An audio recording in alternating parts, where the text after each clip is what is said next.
How can you tell when a nutcracker is not real? It has a book.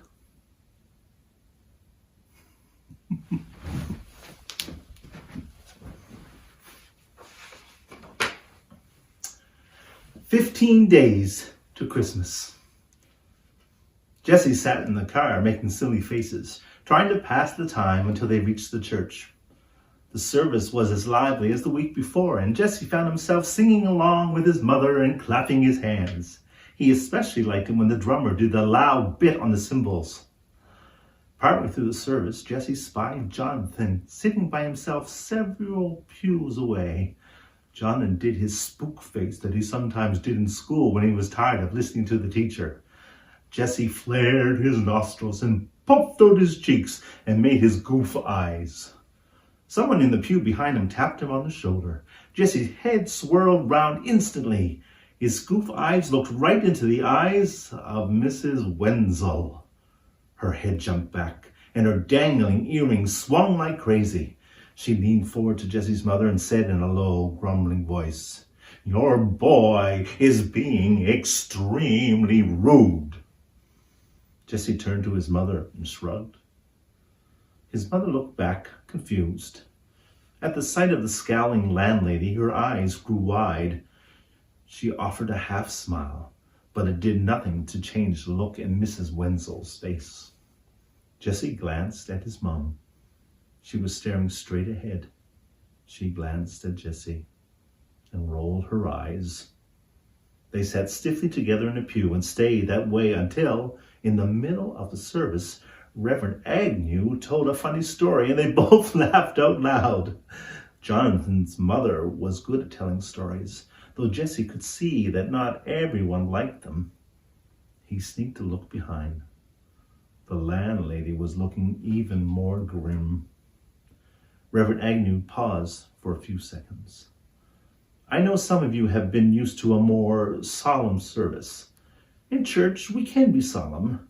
And in church, we can also be joyful.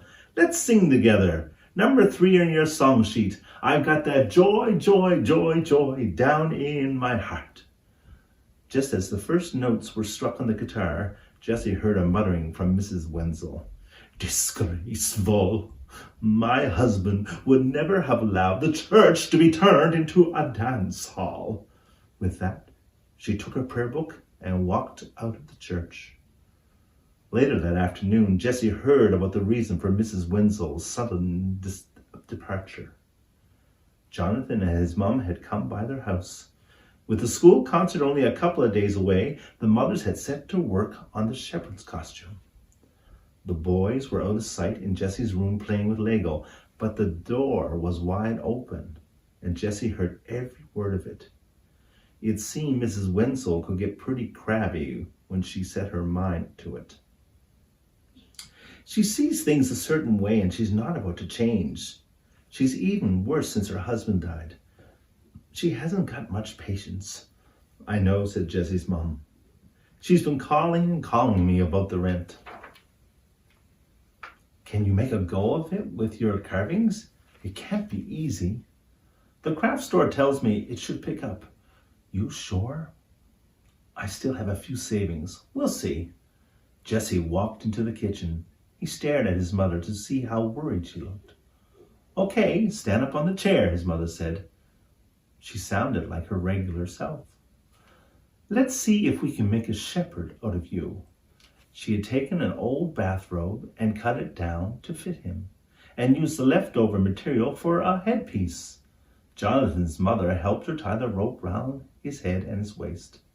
When they had finished, they looked very pleased with themselves. His mother found his staff and put it in his hand. "Never have I seen a more handsome shepherd." "Doesn't look too bad," Reverend Agnew said. Jonathan emerged from the bedroom, anxious not to miss any of the fun. He stood on a chair next to Jessie. Soon there was a pair of handsome shepherds. "You two look great," Reverend Agnew declared. "Get it? You. She was still chuckling when she and Jonathan went out the door, heading home. Jessie's mother plopped down on the sofa. She looked exhausted, but before long she was up again and on her way to the workroom. Mom, you're working so hard. You need to take a break. I won't be much longer. Are you okay? Are we getting to be broke? His mother came to a sudden stop at her workroom door. She walked back to Jessie, sat down in a chair, and held both his hands. This is an experiment. Maybe it'll work out, maybe it won't. I have to admit, it hasn't been great so far. I guess it takes people time to get to know my work. But believe me, I can do it, and that should count for a lot. She hugged him. What's this, Santa? Jessie said to cheer her up. So, you're looking forward to them now, are you? Well, you know, he forced a grin. I gotta be there when you need me. She took his hand and led him to her workroom. It was one part of the house he stayed away from most of the time. He knew his mother didn't like it when he showed up unexpectedly and started poking around. On the table was a Santa, nearly complete. Who is he? Jessie noticed he didn't look particularly jolly. He has a lot on his mind, this guy. Thinking Santa, maybe. What do you say, Jessie? He sits around the house of wooden Santas, thinking about how lucky he is to have people who care about him. She turns to the Santa, and now Jessie could see into his eyes. And maybe, she said, he's thinking how tough it is sometimes to have people who depend on him so much. He's thinking too hard, if you ask me, Jessie declared. People can only do the best they can do, Mom. That's what you always say. Think so? No, so, he said. He flared his nostrils and made a goofy eyes and kissed his mother on the cheek.